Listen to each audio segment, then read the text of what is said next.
Oh, it'd be 4 or 5 years ago. It'd be hot, summertime. Grass be going through the roof. My mom, I'll be talking to her maybe every blue moon, and she'd say, hell, I gotta go mow. It's hot. It's hot. Now, my mom's early 70s at this age. Oh, Mom, I'll come help you. And I'd come over here, and I'd mow maybe that little section there, that grasshopper. I'd say, there you go, Mom. And I'd haul ass, leaving 3/4 of it left to be mowed, right? At that time in my life, my cousin was actually over here staying, who had not had a job in 20 years, who was doing dope and everything else, and he was actually outshining me because he'd mow 2 spots, right? I'd mow 1. And on the other hand is this, if you've ever seen the farm, when people drive by the farm, they wonder who lives there. It's that impressive. And I am the heir to this.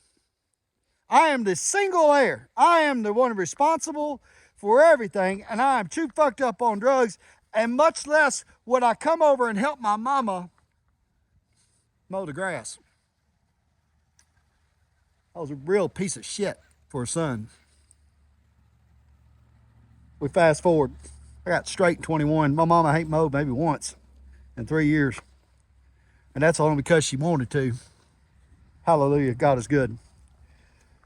But we went up there yesterday, and the insurance, they canceled the insurance on 140 because they didn't like the trees. Imagine that. We got a solution to that. I got a buddy named Rusty Cox. He's Rusty's Tree Service. And I get a brother-in-law deal for sure. But he gives a lot of brother-in-law deals. And if you need some tree work, that's who I send everybody to. Because me and Rusty have we go a little deeper than friends. Right? We're both recovering addicts. We're both ex-cons. And we're both really surprised we're still alive and married. but Rusty's good people. So he went up there and he did more than what was expected. And that led us to, hey, I need to go up there and clean that shit up today. About 5 o'clock in the morning, my mama started texting me. I know you're going to see your daughter today. Now, I ain't seen my daughter in 2 years. We're going to go to the fair this evening. Why don't you just go ahead and take the day off? I'm tired. James is tired.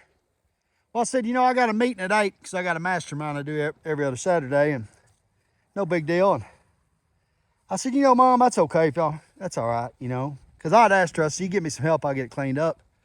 But my full intention was to go up there like I did. I just got home. It's 1:30.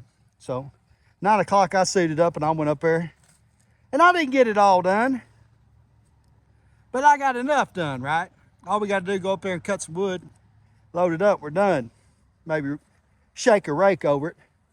But the one thing that I got over, or I got to say, was that I was not the piece of shit son that I used to be. You see? It wouldn't have made a fuck if no one showed up. Because later on, my mom showed up with James to do the flooring and to work on our bathroom where she's cleaning. Right? Because we had some tenants that weren't so suitable. And they spent a lot of money fixing a lot of shit. But by God, I made an appearance. And that never would have happened had I continued to use. I was incapable of providing the fucking services that come with the name son. And that's S-O-N, because I've been bright for a long fucking time. And that one's S-U-N, right?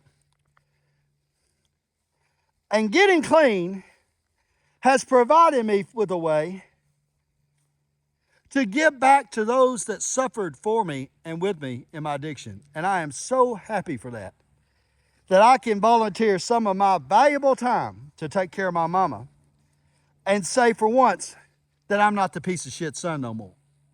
And if you're battling with that, right, and you're still on the dope, it's still the easiest solution to get the fuck off the dope.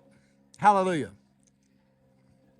And become valuable to those that love you and those that provide for you. And I give all that to God. Hallelujah. Because it's still a miracle that I'm still even sober. God bless you. Fluent English.